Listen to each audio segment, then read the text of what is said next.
juga berasal dari negara-negara yang merupakan hasil dari rekayasa genetika. Assalamualaikum warahmatullahi wabarakatuh. Halo teman-teman semua, apa kabar? Semoga selalu sehat dan semangat dalam menjalankan segala aktivitasnya. Oke, di video kali ini aku mau membahas tentang GMO atau Genetically Modified Organism. Jadi ya kira-kira gitulah ya bacaannya. GMO merupakan suatu organisme yang telah mengalami modifikasi secara genetik dengan bantuan kemajuan bioteknologi. Jadi secara gampangnya si Jebo ini adalah suatu makhluk hidup yang dia diubah, dimanipulasi si materi genetiknya ini untuk menghasilkan suatu individu yang baru yang tentunya lebih unggul dibanding dengan individu asalnya. Jadi mungkin dulu nih si ilmuwan ini berpikir, ya wah ini manusia ini udah nggak beres nih, udah mulai berkembang biak, makin banyak lah tuh populasi. Lahan-lahan juga dipakai kan, apalagi di Indonesia sendiri, sebelum berkembang baik, mereka udah berkembang biak duluan, ya kan? Makin banyak tuh manusia-manusia, apalagi di Indonesia ada slogan begini, banyak anak, banyak rezeki. Penemuan teknologi transfer gen oleh plasmid ditemukan pada tahun 1973.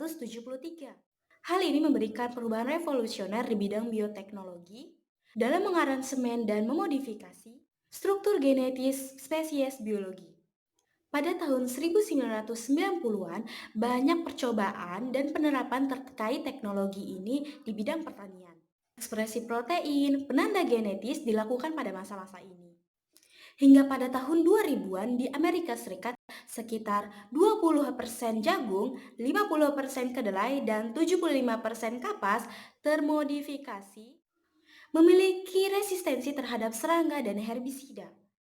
Hingga sampai sekarang ini, GMO food banyak ditemukan di berbagai produk, seperti kacang polong, kacang kedelai, jagung manis, padi, kapas, tomat, kentang, hingga pada susu. Tujuan utama pengembangan GMO ini adalah untuk mengatasi berbagai masalah penduduk dunia di bidang pertanian yang tidak mampu dipecahkan secara konvensional. Namun dalam tahap pengembangannya, GMO ini masih menimbulkan banyak pro kontra di tengah masyarakat. Justru ya, kontroversi yang sangat-sangat tajam terjadi di kalangan para ilmuwan. Mereka bertahan dengan alasan masing-masing yang dapat diterima secara ilmiah.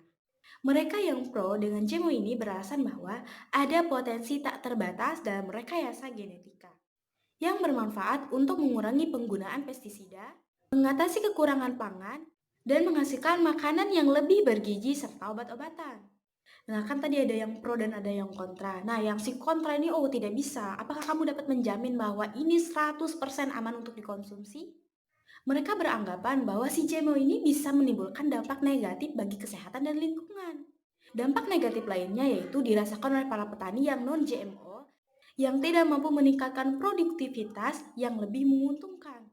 Argentina adalah negara terbesar kedua yang telah mengembangkan si GMO ini. Mereka didukung oleh 4 faktor utama, yaitu politik, kemampuan memecahkan masalah petani, ekonomi dan lingkungan, serta implementasi peraturan perundang-undangan yang berlaku di sana. Di Indonesia sendiri sudah berhasil mengembangkan GMO ini sejak tahun 1999. 1999 baru lahir. Namun, walaupun Indonesia sudah mengembangkan dari GMO ini dan juga secara konvensional, Indonesia sampai saat ini masih melakukan impor terus-menerus 10 bahan pokok yang diduga berasal dari negara-negara yang merupakan hasil dari rekayasa genetika. Nah, 10 bahan pokok ini seperti beras, jagung, biji gandum, kedelai, tepung terigu, gula pasir, daging ayam, daging sapi, singkong, kentang, bahkan Indonesia yang banyak sekali pantainya lautnya, Indonesia masih saja tetap mengimpor garam.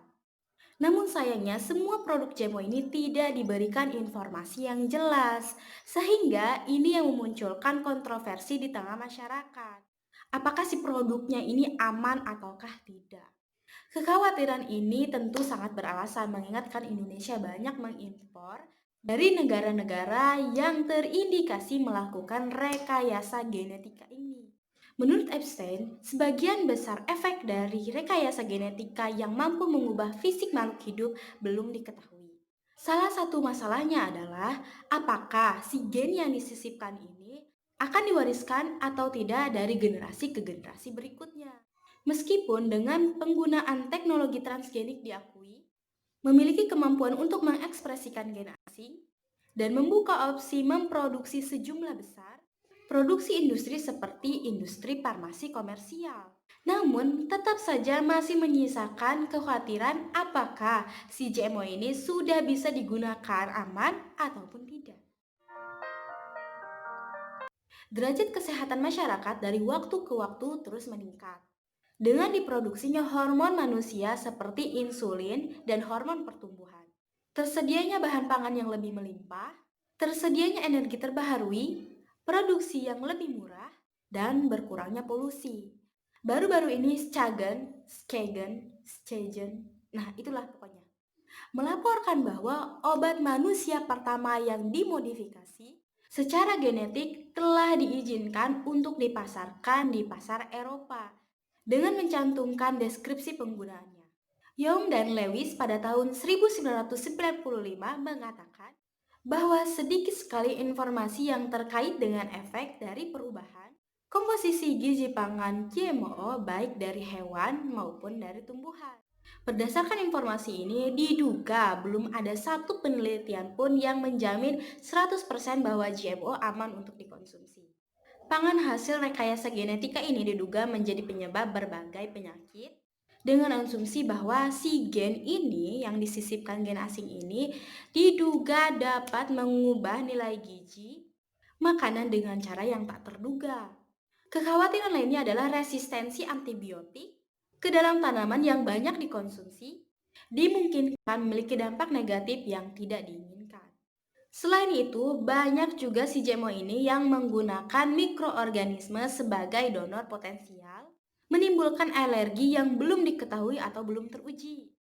Nordli, lah itulah ya, melaporkan bahwa kacang Brazil sebagai salah satu produk GMO ditarik dari pasaran karena menyebabkan alergi pada konsumen. Reaksi alergi tersebut diduga disebabkan oleh modifikasi gen tertentu.